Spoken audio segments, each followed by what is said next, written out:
সকালবেলা শাশুড়ি মাকে চা দিতে গিয়ে শাশুড়ি মার ঘরের দরজার আগেই থমকে দাঁড়ালাম। জানি আড়ি পেতে কথা শোনা উচিত নয়, কিন্তু উনার এই বিশেষ কথাটার জন্য আমি নিজের কৌতূহল আটকে রাখতে পারলাম না। ঘরে ঢুকতে যাব এমন সময় শুনতে পেলাম মা কাউকে ফোনে বলছেন, এই যে আমরা ছেলের মায়েরা চিন্তা করি বয়সকালে অথর্ব হয়ে গেলে শরীর টরীর খারাপ হলে আমাদের কে দেখবে। বাড়ির ছেলের বউ থাকলেও অল্প বিস্তর দেখাশোনা করলেও আমাদের এই চিন্তাটা তাড়িয়ে নিয়ে বেড়ায়। ভালো মনে হোক, মন্দ মনে হোক, হাসি মুখে হোক আর বেজার মুখেই হোক, তারা তো তবু করছে আমাদের জন্য। কিন্তু যারা মেয়ে সন্তানের মা বাবা, নিজেদের অথর্ব কালের কথা কখনোই না ভেবে, তাদের সেবা পাওয়ার কোনো আশা না করে যারা কন্যা সম্প্রদান করেন, সেই সব মা বাবার দেখাশোনার দায়িত্ব কার কাঁধে থাকে রে? একবার ভেবে দেখেছিস? স্পিকারে দেওয়া ফোনের ওপার থেকে এবার শুনতে পেলাম ছোট ননদের গলা। বেশ চিন্তিত হয়ে সে উত্তর দিল, কিন্তু মা, তোমার পায়ে যে এতখানি চোট, বাথরুমে পর্যন্ত তোমাকে ধরে ধরে নিয়ে যেতে হচ্ছে। এ অবস্থায় বৌদি বাপের বাড়ি চলে গেলে তোমার সংসার যে অচল হয়ে যাবে। দাদার আর বাবার সকাল 9টার মধ্যে টিফিন, ভাত, জল, সংসারে এত কাজকর্ম কে সামলাবে? সংসারের দুর্দিনে যদি বাড়ির বউকেই না পাওয়া যায়, তাহলে ছেলের বিয়ে দিয়ে কি লাভ হলো তোমার? শাশুড়ি মা মৃদু হেসে বললেন, আর মা বাবার প্রয়োজনে যদি মেয়েকে সাহায্যের জন্য না পাওয়া যায়, তাহলে মেয়ের জন্ম দিয়ে মানুষ করেই বা কি লাভ হলো রে? যাই হোক, তোর সকালের ফোনে খবর নিয়ে এবার দায়িত্ব সারা হয়ে গেল তো, এবার ফোনটা রাখ। শরীরটা ভালো নেই রে, সকাল সকাল আর এত বকতে ভালো লাগছে না রে। শাশুড়ি মায়ের কথায় আমি অবাক হয়ে গেলাম। বিয়ের পর থেকে এ বাড়িতে এই মানুষটাকে যত দেখছি ততই আশ্চর্য হয়ে যাচ্ছি। সত্যি বলতে কি, বন্ধু বান্ধব আত্মীয় স্বজনের কাছে থেকে শাশুড়ি সম্পর্কে যা যা গল্প শুনেছিলাম, তাতে বিয়ের আগে পর্যন্ত আমার তো ভীষণ ভয় করত। এখন বিয়ের 4 মাস পেরিয়ে গেছে, কিন্তু ভয়টা পুরোপুরি কাটিয়ে উঠতে পারিনি। এখনো পর্যন্ত শাশুড়ির দিক থেকে তেমন কোনো ব্যবহার না পেলেও আমার শুধু মনে হয়, কি জানি, হঠাৎ কোনো দিন পরিস্থিতি বদলে যাবে না তো। মা বাবার একমাত্র মেয়ে আমি। বাবার বাজারে ফলের দোকান, ওই ছোট্টখাট্ট ব্যবসা আর কি। মা ট্রিপিক্যাল গৃহবধূ। বাবা সকালে দোকানে বেরিয়ে যায়, ফিরে আসে দুপুরে, স্নান খাওয়া, একটু ভাত ঘুম দিয়ে আবার বিকেল থেকে রাত পর্যন্ত দোকানে। সোম থেকে রবি পর্যন্ত সেই এক রুটিন, কোনো রকম নড়চড় নেই। ফলে প্রাইমারি স্কুলের গণ্ডি না পেরোতেই দোকান, বাজার, রেশন তোলার দায়িত্ব এসে পড়েছিল আমার উপর। তারপর যত বড় হতে লাগলাম, স্কুল টিউশন পড়ে বাজার, হাট, রেশনের সঙ্গে যুক্ত হলো ব্যাংক, পোস্ট অফিসের মতো অফিসিয়াল কাজগুলো সামলানোর দায়িত্ব। উচ্চ মাধ্যমিক পাশ করার পর আমি আর পড়াশুনো করতে চাইলাম না, বাড়িতেই থাকতাম। মায়ের হাতে হাতে সব কাজকর্ম করতাম। মাঝে মধ্যে বাবার আড়তে ফল কিনতে গেলে দোকানেও বসতে হতো। আসলে গৃহবধূ মাকে দেখে আমিও সংসারটায় মন দিতে চেয়েছি। পড়াশোনার প্রতি কেন জানি না কোনো আকর্ষণ তৈরি হয়নি আমার। আমাদের দোকান থেকে নিয়মিত ফল কিনতেন আমার বড় নন্দাই। দীর্ঘদিন চেনা জানা সূত্রে উনিই একমাত্র শালাবাবুর জন্য আমার বিয়ের প্রস্তাব আনেন। সব দিক একা হাতে সামলানোর অভ্যেস আছে শুনে শাশুড়ি মা এক কথায় রাজি হয়ে যায়। তবে ও বাড়িতে গিয়ে পর্যন্ত ঘরের কাজ ছাড়া বাইরের কিছু সামলানোর দায়িত্ব আমাকে দেওয়া হয়নি। এই 22 বছর নিয়মিত বাইরে বেরিয়ে নিজের স্বাধীনভাবে চলাফেরা করা মেয়ে আমি মাঝে মধ্যে চার দেয়ালের মধ্যে হাঁপিয়ে উঠি। ইচ্ছে হয় আগের মতো মাঝে মধ্যে মন খুলে বাজার করতে, পেট কানকো দেখে শুনে মাছ কিনতে, মায়ের পছন্দের মিষ্টিটা কিনে নিয়ে যেতে, বিকেলে একটু মুখরোচক কিছু খেতে।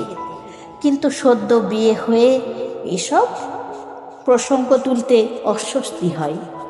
তাই 4 মাসে 2 বার বাপের বাড়ি ছাড়া আর কোথাও আলাদা করে বেড়ানো হয়নি। এদের বাবার ছিল হোলসেলের মুদিখানার দোকান। সারা দিন ভীষণ ব্যস্ততা আর মাথা ব্যথায় কাটে। আমাকে নিয়ে বেড়াতে বেরোনো মানে তার কাছে বিলাসিতা। তবে আমার মনটা গত পরশু পর্যন্ত একটু হালকা ছিল। চিন্তা ছিল মাথায় খুবই, কিন্তু তাও মনটা ভালো লাগছিল যে ও বাড়ি যাব। আসলে মায়ের গলব্লাডারে স্টোন হয়েছে, অপারেশন হবে। বাড়িতে মা বাবা ছাড়া আর কেউ নেই। আমি গিয়ে 15 দিন মতো থেকে সেবা শুশ্রূষা করে সব সামলে আসব। না হলে বাবার দোকান একটানা বন্ধ করে রাখলে সংসারটা এবার কিভাবে চলবে, এই রকমই কথা হয়েছিল। কিন্তু এর মধ্যে পরশুদিন বাথরুমে পড়ে গিয়ে পায়ে অসম্ভব চোট পেয়েছিলেন আমার শাশুড়ি মা। কাল সারাদিন এক্সরে ডাক্তার নিয়ে কেটে গেছে। এই অবস্থায় আমি আর বাড়ি যাওয়ার কথা তুলতেই পারছি না, কারণ সংসারে সবকিছু একা করার পাশাপাশি ওনার সম্পূর্ণ দেখাশোনা আমিই করছি। এর মধ্যে সকালে শাশুড়ি মাকে চা দিতে এসে উনার কথা শুনে তো আমি অবাক হয়ে গেলাম। দীর্ঘশ্বাস ফেলে সম্বিত ফিরে পেয়ে দেখলাম আমি বাইরে দাঁড়িয়ে। এই সব কথা চিন্তা করতে করতে চা জুড়িয়ে জল হয়ে গেছে। তাড়াতাড়ি করে চা গরম করে নিয়ে এলাম। চা দিয়ে চলে আসছি, তখন মা দাঁড়িয়ে যেতে বললেন।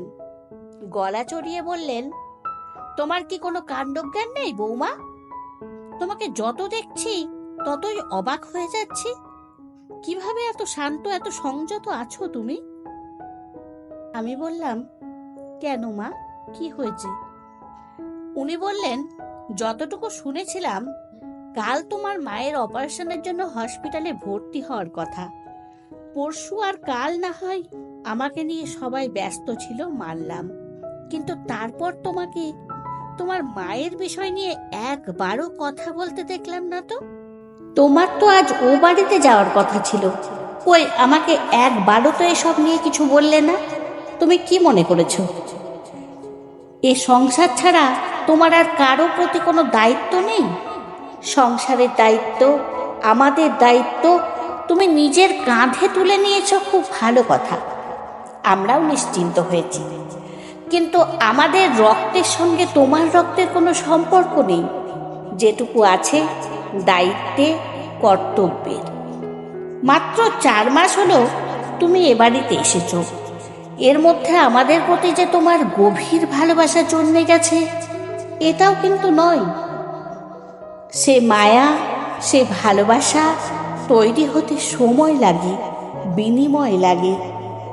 তাহলে কি আমি এটাই ধরে নেব যে দায়িত্ব কর্তব্যের জালে বাধা পড়ে তুমি তোমার আপন মা বাবার প্রতি কর্তব্য করতে অসুবিধায় পড়ে যাচ্ছ? তুমি তাদের একমাত্র মেয়ে। তোমার এরকম ছাড়া ছাড়া মনোভাব তো ভালো দেখায় না বৌমা। ধমক খেয়ে আমি চোখ ভর্তি জল নিয়ে উনার দিকে আশ্চর্য হয়ে তাকালাম। উনি হুকুমের সুরে বললেন, তুমি কাল সকালে চলে যাবে।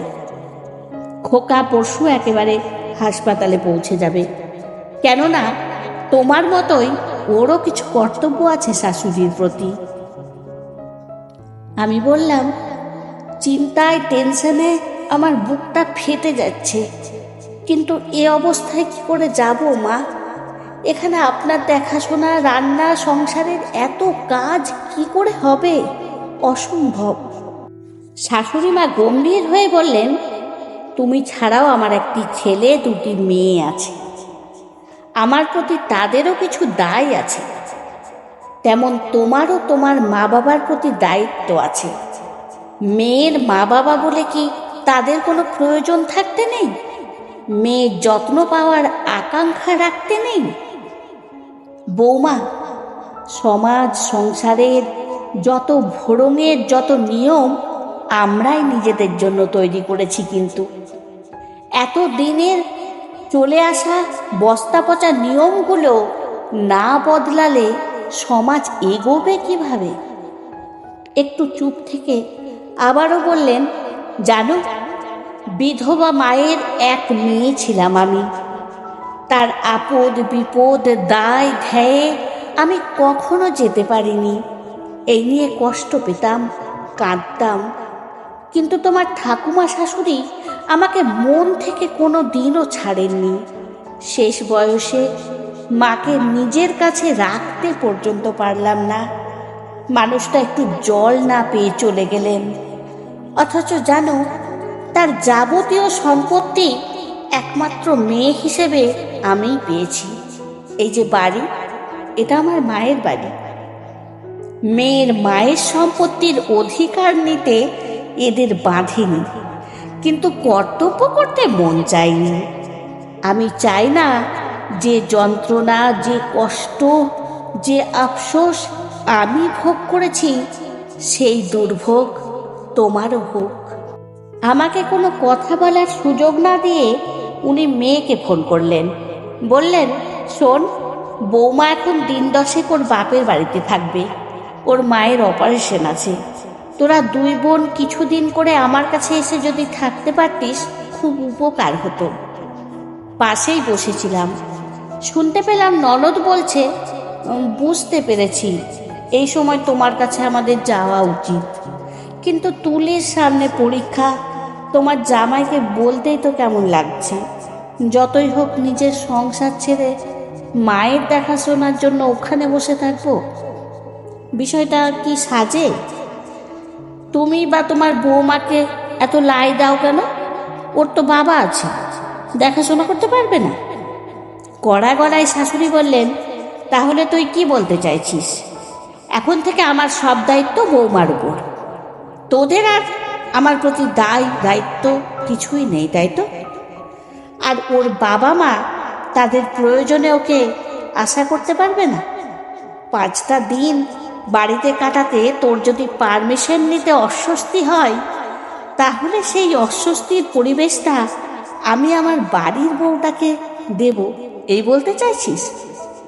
ননদকে কথা সম্পূর্ণ করতে না দিয়েই ফোনটা কেটে দিলেন। তারপর আমার কাঁধে হাত বুলিয়ে বললেন, সংসার বড় কঠিন ঠাঁই রে মা। এখানে সবটা নিংড়ে দাও, ক্ষতি নেই, কিন্তু এখান থেকে কিছু পাওয়ার আশা করবে না। তাই যা করবে শির দ্বারা সোজা রেখে করবে। বাপের বাড়ি মানেই ভালো সময়, স্বামীকে নিয়ে ভালো মন্দ খেতে যাওয়া, ভাইফোঁটা ষষ্ঠীতে আদর যত্ন খেতে যাওয়া নয়। এ বাড়িতে যেমন তোমার দায়িত্ব আছে, ঠিক তেমনই ও বাড়ির প্রতিও তোমার দায় অনেক বেশি।